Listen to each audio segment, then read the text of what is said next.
میری بڑی دوستی تھی، جو چچا ہیں جناب رسول پاک کے، تو وہ مکے میں یہ ان کی بیٹھکیں لگتی تھی خانہ کعبہ کے ارد گرد. شام کے وقت بیٹھے ہیں سردار مکہ، کوئی ادھر بیٹھا ہے کوئی ادھر بیٹھا ہے، اور وہاں پر پھر لوگوں کے مسائل، دوسرے مسائل، کوئی آج کل کا کاروبار تھوڑا تھا، سارا دن فارغ رہتے تھے. تو یہ وہاں بیٹھتے تھے. تو عباس کے پاس کہتے ہیں میں بیٹھا ہوں تو میں نے دیکھا ادھر سورج ڈھلا، تو اتنے میں پیغمبر اسلام جو بعد میں پیغمبر، یہ حالت کفر کی بات کرتا ہے، کہتے ہیں پیغمبر اسلام آئے، آسمان کی طرف نگاہ کی اور جناب آ کے آگے کھڑے ہو گئے. اس کے بعد میں نے دیکھا ایک مستور آئی، وہ آ کے پیغمبر علیہ السلام کے پیچھے کھڑی ہو گئی. میں نے اس کے بعد دیکھا ایک بچہ، یعنی ابھی جو بالغ نہیں ہوا تھا، وہ آیا، وہ پیغمبر کے دائیں پہلو کھڑا ہو گیا، اور وہ مستور پیچھے، ان دونوں کے پیچھے کھڑی ہوئی. وہ جو مستور تھی جناب خدیجہ الکبریٰ تھی، اور وہ جو کہتا ہے بچہ ہے وہ علی ابن ابی طالب تھا. تو پیغمبر کا نمازی بلا فصل علی ہے، خلیفہ مانے یا نہ مانے. سمجھ آ گئی نہیں؟ یہ وہاں آ کے کھڑے ہو گئے. وہ نیچے جاتا تھا، رکوع کو کہتا ہے تو وہ بھی جاتے تھے، سجدے میں جاتا تھا، سجدے میں جاتے تھے. اس کے بعد سلام کیا انہوں نے. تو میں نے پوچھا عباس سے یہ کیا ہو رہا ہے؟ تو میں نے تازی چیز دیکھ رہا ہوں مکے میں، پہلے بھی تو آتے تھے. انہوں نے کہا یہ میرا بھتیجا ہے، اور یہ کہتا یہ ہے کہ میں خدا کی طرف سے رسول ہوں، اور بتوں کی پرستش تم چھوڑ دو، صرف خدا ایک کو مانو. یہ کہتا ہے کاش، بعد میں یہ مسلمان ہو جاتا ہے، کاش میں اسی وقت مسلمان ہوتا تو چوتھا میں ہوتا نماز پڑھنے والا. میرے بزرگوں یہ مسلمہ تاریخ ہے کہ صرف 3 آدمی نماز مکے میں پڑھتے تھے.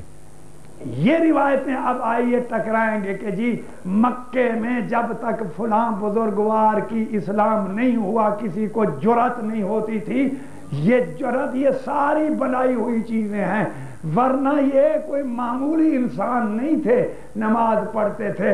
اور پھر پیغمبر نے یہ بھی نہیں کہا علی تو تم نابالغ ہو، ہٹ جاؤ نماز نہ پڑھو، تیرا تو ایمان ہی کچا ہے. پیغمبر کو تو علی کا ایمان پکا نظر آتا ہے اور نماز پڑھا رہے. اب دوسروں کو کچا نظر آئے تو یہ انہی کا قصور ہے، پیغمبر کا کوئی قصور نہیں ہے. تو دیکھیے نماز مکے میں واجب نہیں، اگر ہے بعض کتابوں میں ان کے ملتا ہے مستحب تھا، گھر میں پڑھ لیتے تھے، جرأت نہیں تھی کہ وہاں آ کے جماعت کے ساتھ پڑھے. لیکن روزہ، حج، زکوٰۃ، یہ سارے احکام جو ہیں نا مدینے میں واجب ہوئے. تو 13 سال مکے میں رہے لوگ، مسلمان ہوئے، غلام تھے مسلمان ہو گئے، جو فوت ہو گئے تو نماز تو نہیں پڑھی تھی، کوئی حکم ہی نہیں آیا تھا. تو وہ جنت میں جائیں گے یا جہنم میں؟ تو ایمان جنت میں لے جاتا ہے اگر اس کے ساتھ عمل بھی نہ ہو، لیکن وہ عمل جنت میں نہیں لے جاتا جس کے ساتھ ایمان نہ ہو. توجہ فرمائیے نا. اللہ یہی کہتا ہے کہ اگر تمہیں مجھ سے محبت ہے تو میرے رسول کی پیروی کرو. تمام علماء نے لکھا ہے، کوئی میری ایجاد نہیں ہے، بزرگان نے لکھا ہے. ایک ہوتی ہے اطاعت، ایک ہوتا ہے اتباع. اتباع کہتے ہیں عمل کی نقل، یہ یوں میں سادہ الفاظ میں. اتباع آپ کام کر رہے ہیں نا تو میں بھی وہی کرنے لگ جاؤں تو کہیں گے اس کی اتباع کر رہے ہیں. جیسے گھروں میں نہیں ہوتا ہے ماں نماز پڑھ رہی ہے تو بیٹی بھی نماز پڑھ رہی ہے، یا بیٹا نماز پڑھ رہا ہے باپ کے ساتھ، یہ اتباع کہیں گے، اطاعت نہیں کہتے. اطاعت ہوتی ہے اقوال کی. پیغمبر نے فرمایا نماز پڑھو، روزہ رکھو، حج کرو، جھوٹ نہ بولو، خیانت نہ کرو. جو اس پر عمل کرے گا کہیں گے اطاعت پیغمبر ہے.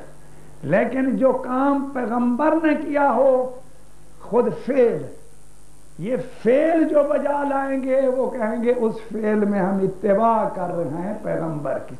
تو پیغمبر علیہ السلام کی دونوں چیزیں مسلمانوں کے لیے واجب ہیں. اقوال میں بھی اطاعت ہے اور افعال میں بھی خوب پیغمبر ہے، نبی ہے، نبوت ہے قیامت تک، تو کام پیغمبر علیہ السلام نے بھی تو اپنی زندگی میں کیا ہے نا. ہم اگر اس کی پیروی کرنا چاہیں تو اس کام کو بھی باقی رہنا چاہیے قیامت تک، اور ان اقوال کو بھی باقی رہنا چاہیے قیامت تک. کو اقوال کے بقا کا ذریعہ تو یہی کتابیں ہیں. ان کتابوں میں خواہ اہل سنت کی ہوں یا اہل، ان میں کیا ہوتے ہیں؟ قال رسول اللہ، قال صادق، قال فلان، قال، یہ قول ہوتا ہے. پیغمبر علیہ السلام کے اقوال نقل ہوتے ہیں، یہ تو ہم ڈھونڈ لیں گے، لیکن فعل قال میں نہیں آتا. دیکھیں نا، جو پیغمبر نے کام کیا اگر آپ نقل کریں گے نا میرے لیے کہ پیغمبر نے یوں کیا، یہ پھر قول بن جائے گا، فعل نہیں ہوگا. فعل نظر آتا ہے آپ کو آج کل کے لحاظ سے ٹیلی ویژن میں. دیکھیں نا، وہ جو کام کر رہا ہے، ہاتھ ہلا رہا ہے، ادھر ادھر جا رہا ہے، یہ فعل ہے اس کا. آپ یہ دیکھیں گے، اس کی نقل کریں گے. ہاں، جنہوں نے جو چیز سیکھنی ہے، یا مثلا کوئی سمجھا رہا ہے وہاں درس وغیرہ، تو اس کا فعل ہے. فعل یوں کہیں، فعل نظر آتا ہے آئینے میں، آئینے میں فعل نظر آتا ہے، اور قول نظر آتا ہے، ہر بات نظر آتی ہے حدیثوں میں. تو حدیثیں تو قیامت تک باقی ہیں، کوئی ایسے آئینے بھی بتلاؤ نا جو پیغمبر کے فعل کو نقل کرے.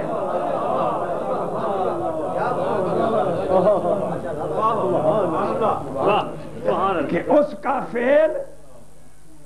اور پھر میں یہ بھی بتاؤں، فعل تابع ہوتا ہے سبب کا. جب تک اسباب نہ ہوں کام نہیں ہوتا، اسباب ہوں گے تو کام ہوگا. 13 سال تک علماء نے لکھا ہے کہ 13 سال تک پیغمبر کا کوئی سیرت لکھتا تو اس سیرت میں پیغمبر کی جنگ کا ذکر نہ ہوتا. کسی سے جنگ نہیں، کیونکہ اسباب ہی پیدا نہیں ہوئے ہیں. لیکن جب مدینے میں آیا اور دوسری ہجری ہوئی تو پیغمبر کے جہاں اقوال ہیں وہاں ایک فعل جنگ بھی لکھی جائے گی کہ بدر میں پیغمبر نے فعل لڑے. اب یہ جنگ بھی آ گئی سیرت میں، پہلے نہیں تھی. جو 13 سال پہلے مر جائے گا کہے گا پیغمبر تو کسی سے جنگ ہی نہیں کریں گے، اس میں تو ہے ہی نہیں ہے. اب 2 سال 2 ہجری میں جنگ ہو رہی ہے، 2 سے ہی نہیں، تقریباً 6 ہجری تک جنگیں ہوتی رہی ہیں. یہ خیبر کی جنگ ہے، اس کی جنگ ہے، احد کی ہے، مثلا خندق کی ہے، اور غزوات ہیں، جنگیں ہیں. اب اس میں کوئی لکھنا چاہے کہ آیا پیغمبر کا عمل، کام، صلح کرنا بھی ہوتا ہے کسی سے، تو کہے گا بالکل نہیں ہے. 6 ہجری تک کوئی عمل، اسباب ہی پیدا نہیں ہوئے پیغمبر صلح کرے. لیکن جب 6 ہجری ہوگی اور حدیبیہ کے مقام پہ پیغمبر عمرہ کرنے جا رہے ہیں، مشرکین نے روکا تو وہاں صلح ہوئی ہے. یہ پیغمبر کا فعل ہے، کام ہے. صلح کے اسباب اس وقت پیدا ہوئے، پیغمبر نے صلح کی ہے. تو اب وہ سیرت میں صلح بھی آ گئی کیونکہ فعل کا کام. اور میں آپ کو بتاؤں، جہاں جہاں مسلمان بیٹھے ہیں نبی صلح کرتے ہیں، نبی بیعت کسی کی نہیں کرتے. امام بھی اگر صلح کر لے تو اسے بیعت نہ قرار دیا کرو.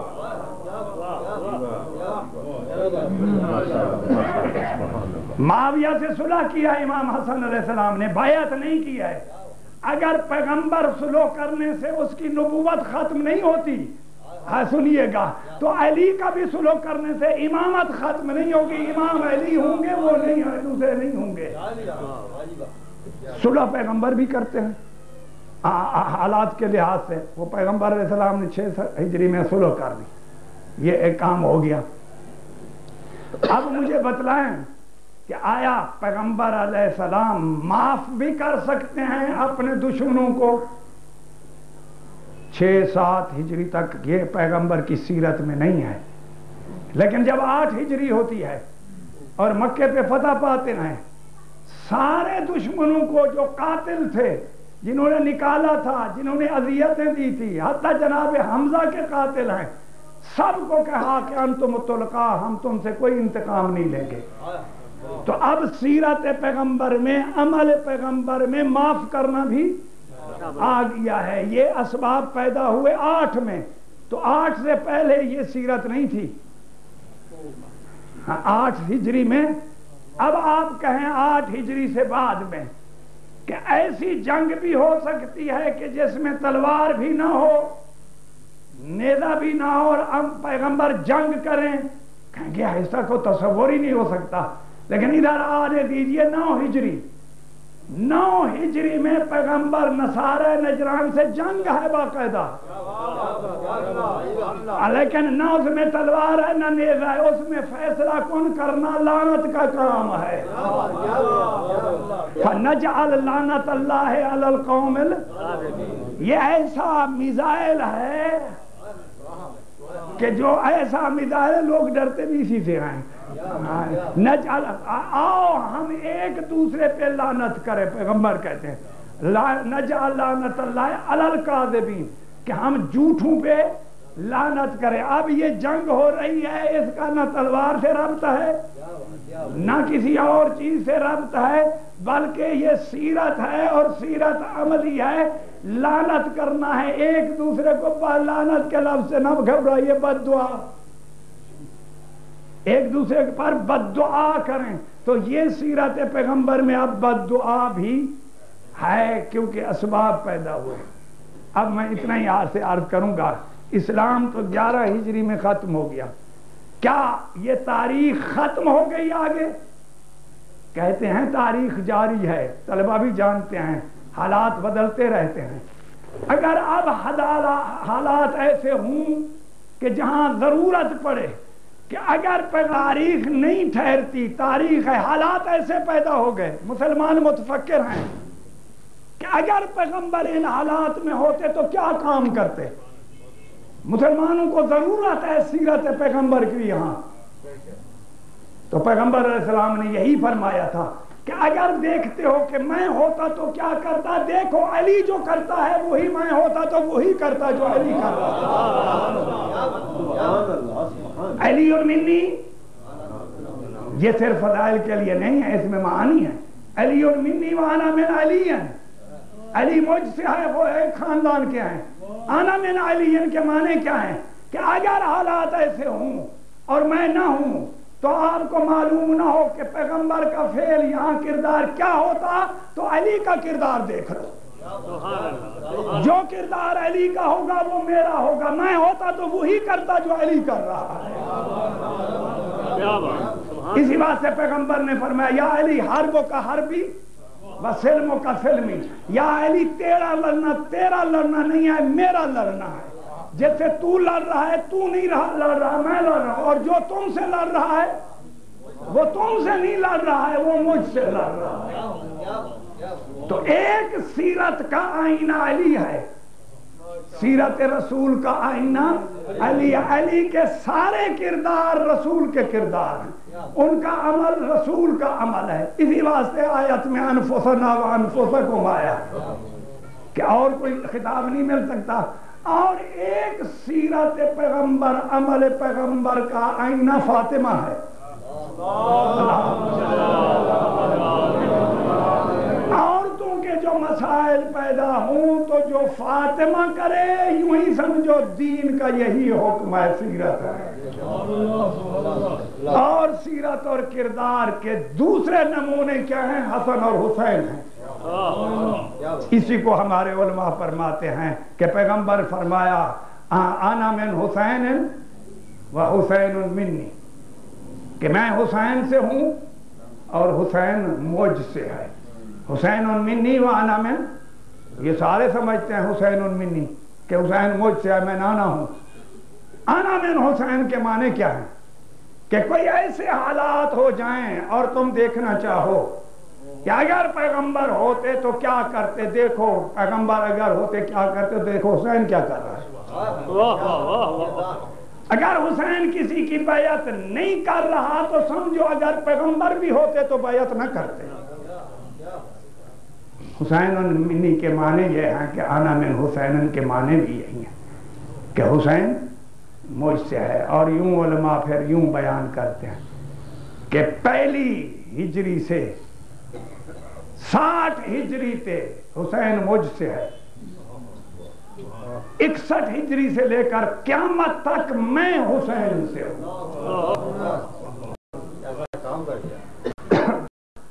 یعنی میرے دین کی بقا، میرے دین کا امتیاز حسین ہے. اللہ کے بیان کردے دین کو دیکھنا ہو تو حسین سے دیکھو اور اس کی اولاد سے دیکھو. اپنی طرف سے دین نہ بناؤ، ہر آدمی سے دین نہ لو.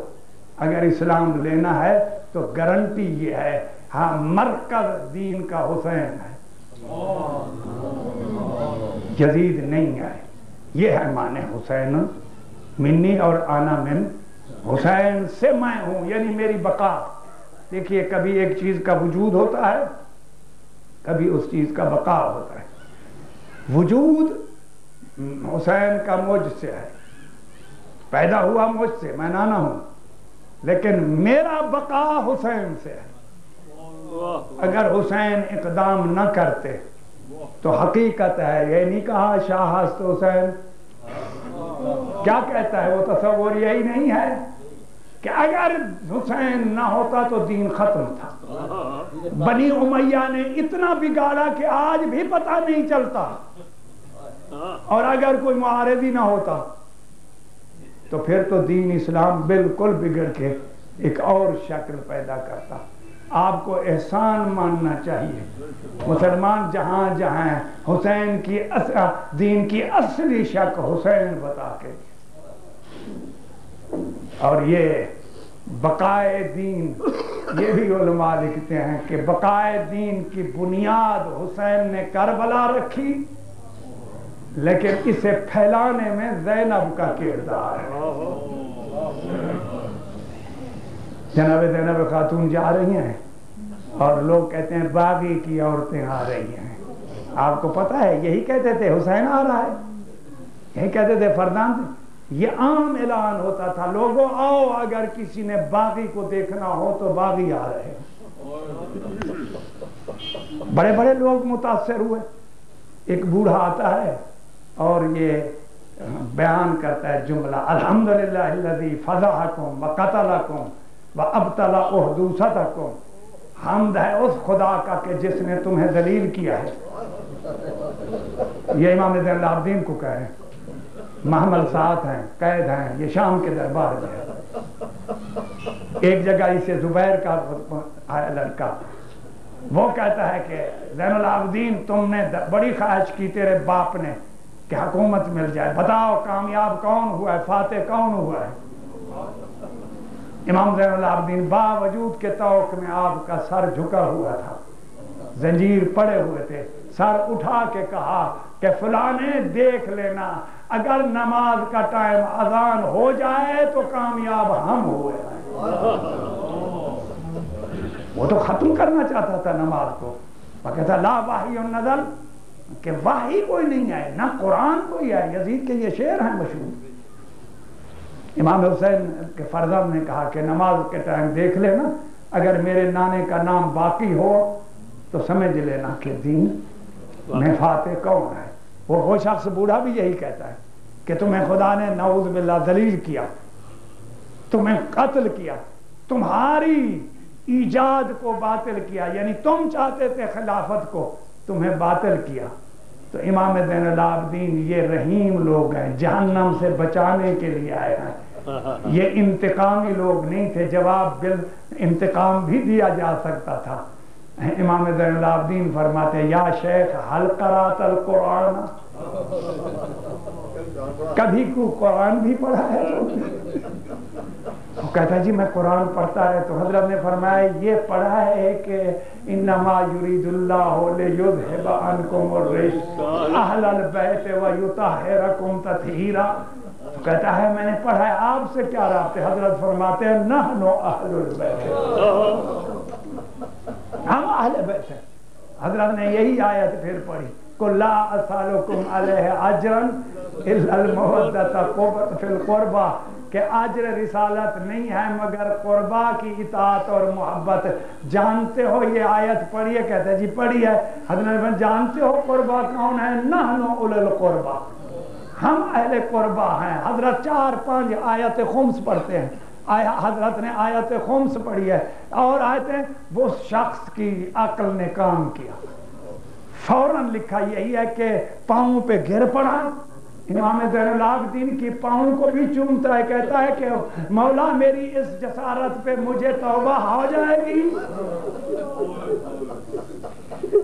کہ حضرت نے فرمایا پھر ہم آئے کس لیے؟ شامیوں کو سمجھانے آئے ہیں کہ جس مسلک تم نے اختیار کیا ہے وہ کچھ نہیں ہے، تیری بھی توبہ قبول ہے. اگر اور کی توبہ قبول ہو سکتی ہے تو تیری بھی توبہ قبول ہے. وہ پھر کہتا ہے مولا کوئی خواہش، کوئی کام میرے ذمہ لگائیں تاکہ میں انجام دوں. عجیب نہ سوال کرنے والی ذاتیں، کبھی کسی سے سوال نہیں کیا ہے تو کہتے ہیں شیخ اگر ہو سکے تو کچھ کپڑے لے آؤ. میری پھوپھیاں میری رشتہ داروں کے سر ننگے ہیں. روایت میں آیا ہے کہ اس نے اپنا امامہ دیا، اس نے کپڑے دیے، لیکن قسم خدا کی میں نہیں جانتا کہ کیسے ہے وہ کپڑے بھی ان کے سروں پہ نہیں رہنے دیے. توجہ فرمائیے، یہ ہیں دین کے بانی. اور میں نے کئی دفعہ یاد کیا ہے کہ ان کا مقابلہ انسانوں سے نہیں تھا، حیوانوں سے، بلکہ حیوانوں سے بھی بدتر سے رہا. حیوان میں بھی کچھ نہ کچھ اہمیت ہوتی ہے. ایسوں سے مقابلہ تھا. ہاں کہ آج 11 کی تاریخ ہے نا، آج 3 کام ہوئے ہیں کربلا میں. سب سے پہلے 40 کے قریب آدمی ہیں، ہاتھوں میں خنجر ہیں اور وہ میدان کی طرف آ رہے ہیں. بچے کانپنے لگ گئے کہ شاید ہمیں ذبح کرنے کے لیے آ رہے ہیں. وہ آتے ہیں، ہر شہید کا سر کاٹتے ہیں علیحدہ علیحدہ اور نیزوں پہ سوار کرتے ہیں. ایک کام یہ ہوا ہے. دوسرا کام وہ اپنوں کو دفن کرتے ہیں. عمر سعد نے حکم دیا جو ہمارے مارے گئے ہیں دفن کرو، لیکن حسین اور اس کے اصحاب یوں ہی بغیر دفن کے پڑے ہوئے ہیں. میں نے کتاب میں دیکھا ہے اور واقعہ بھی ترتیب بھی عقل بھی بتلاتی ہے. جناب زینب خاتون نے عمر سعد سے کبھی سوال نہیں کیا. ہاں فضہ کو، فضہ چلی جا عمر سعد کے پاس، اسے کہہ دے کہ میرا مرد تو کوئی نہیں رہ گیا، اگر تو اجازت دے تو 2 بہنیں ہیں، ہم اپنے بھائی کو دفن کر لیں. میں کہا کرتا ہوں کاش یہی کہتا زینب تو بھائی کو دفن نہیں کر سکتی، زینب صبر کر جاتی. لیکن جواب یہ ملتا ہے زینب ہمیں حکم ہے کہ صرف مسلمانوں کو دفن کیا جائے. اور آخری میرے جملے ہیں بزرگوارو، خدا تمہاری عبادت قبول کرے، خدا تمہارے گناہوں کو معاف فرمائے اور ہماری حفاظت خود فرمائے. ہمیں آل محمد کے نقش قدم پر چلنے کی تو جوانوں آل محمد کی اتباع کرو، نجات اسی میں ہے، انہی کی پیروی کرو. آخری سوال یہ ہے کہ 50-40 کے قریب اوباش آدمی 40 اونٹ لے آتے ہیں اور کہتے ہیں آؤ بیویو ہم تمہیں سوار کرائیں. شریف ماں کی بیٹی شریف جس نے دودھ حضرت زہرا پیا ہو، اس وقت عمر سعد کو خطاب کیا کہ سبت اللہ وجہ کا عمر سعد، کہ خدا تیرے چہرے کو سیاہ کرے. کیا یہی اوباش ہمارے تطہیر کے پردے والوں کو سوار کریں گے؟ انہیں کہو کہ ہٹ جائیں، ہم خود سوار کریں گے. اب 2 بہنیں ہیں، ام کلثوم ہے اور زینب، ایک بی بی کو سوار کرتی ہیں. پلان بھی نہیں تھے. ایک بچہ اس کی بغل میں یا 2 بچے لیتی ہیں اور کہتی ہیں اس بچے کا خیال رکھنا. اور یہ ساتھ فرماتی ہیں جب میرا بھائی حسین جا رہا تو ان بچوں کی بڑی سفارش کر رہا تھا.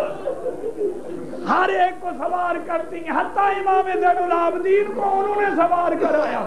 روایت میں ہے امام زین العابدین اونٹ پہ نہیں بیٹھ سکتے تھے، بیمار تھے، تو نیچے سے زنجیر باندھے گئے اور آگے ہاتھ باندھ دیے گئے. اب 2 بہنیں رہ گئی ہیں جناب زینب نے لکھا یہ نظرت یمینا و شمالا، آپ نے دائیں بھی دیکھا بائیں بھی دیکھا، آواز دی اے ابطال سما، اے شجاعو کہاں گئے ہو بہادرو، آج ہمیں سوار کرنے والا کوئی نہیں ہے۔ میں نے بعض کتابوں میں دیکھا ہے اسی دار میں اسی بیت میں جناب ام کلثوم نظر نہیں آتی ہیں، تو جناب زینب خاتون نے دور سے رونے کی آواز سنی، جناب زینب خاتون جاتی ہیں پیچھے تو دیکھا ام کلثوم نے اپنے بھائی عباس کا لاشا گلے سے لگایا ہوا اور کہہ رہی عباس اٹھو ہمیں سوار کرو۔ یہ ایک انسانیت ہے۔ پھر دیکھیے اگر دور سے کہیں لے جاتے، لاشوں سے نہ لے جاتے نا تو انہوں نے عمدن ان قیدیوں کو وہاں سے گزارا جہاں لاشیں پڑے ہوتے۔ میں نے بعض کتابوں میں دیکھا ہے کہ جب جناب زینب خاتون نے دیکھا کہ امام کی حالت غیر ہو رہی ہے، رنگ زرد پڑتا ہے، کبھی رنگ ایسا ہو جاتا ہے، تو کہتی ہیں بیٹا کیا حال ہے تیرا، ہمارا سہارا تو رہ گیا، میں تو تجھے موت اور حیات کے درمیان دیکھ۔ امام زین العابدین چھوٹا سا جملہ کہتے ہیں پھوپھی اس بیٹے سے پوچھتی ہو کہ جو باپ کو دفن کر کے نہیں جا رہا ہے۔ علماء نے لکھا ہے کہ اس کا ذہن بدلنے کے لیے زینب نے اونٹ سے چھلانگ لگا دی تاکہ زین العابدین کا تصور بدل جانا تھا۔ چھلانگ لگانا تھا کہ ہر بیوی نے چھلانگ لگا دی۔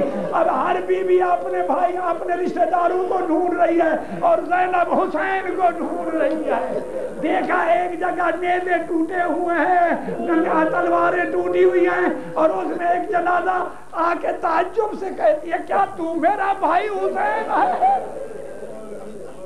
آ کے بیٹھ کے دو زانوں ہاتھ نیچے کیے ہیں اور لاش کو اٹھا کے کہتے ہیں خدایا آل محمد کی اس قربانی کو قبول فرما۔ یہ روایت ہے کہ زینب نے یہ سنا کہ کٹے گلے سے آواز آ رہی تھی کہ کہا بہن جب مدینے جاؤ تو میرے شیعوں کو کہہ دینا کہ جب ٹھنڈا پانی پیو تو میری پیاس کو یاد لعنت اللہ علی القوم الظالمین وسيعلم الذين ظلموا خدایا محمد و آل محمد کا واسطہ ہماری اس مجلس کو قبول فرما، اس کا ثواب سننے والوں کے نام اعمال درج فرما۔ خدایا اس کا ثواب بانی مجلس ان کے آباء اجداد کے نام اعمال میں درج فرما۔ خدایا ہم بہت گناہگار ہیں، ہمیں توبہ کرنے کی توفیق ہے۔ خدایا یہ چھوٹا سا فرقہ ہے، اس کی خود حفاظت فرما۔ جو بیمار ہیں انہیں شفا عنایت فرما، جو مقروض ہیں ان کے قرض ادا فرما، جو بے روزگار ہیں ان کو روزگار مہیا فرما، جو بے اولاد ہیں انہیں اولاد عنایت فرما۔ خدایا محمد و آل محمد کا واسطہ اگر یہ حاکم قابل اصلاح ہیں تو ان کی اصلاح فرما، ورنہ ہمارے حقیقی وارث اسلام امام زمان کا جاتا ہو۔ آپ یقین مانیں اس وقت پتہ نہیں امام زمان کس مجلس میں باپ دفن میں ہوا ہے، پتہ نہیں عراق میں ہیں، ایران میں ہیں، کہاں ہیں، کہاں خلوصی مجلسی یا مولا صاحب الزمان ایک نگاہ ہماری طرف بھی فرما، ہم بھی آپ کے معتقد ہیں، ہمارے انجام بخیر ہو جائے۔ شہداء اور مومنین کی ارواح کے لیے سورہ فاتحہ۔ دعا کرو دعا کرو دعا کرو دعا کرو دعا کرو دعا کرو دعا کرو کہ ظہور امام ہو جائے، یہ روز کا قصہ تمام ہو جائے۔ دعا کرو دعا کرو دعا کرو۔ حقیقی صورت اسلام بھی عیاں ہوگی، نگاہ عدل زمانے کی پاسباں ہوگی، پھر ایک کلمہ یہاں ایک ہی ادا ہوگی،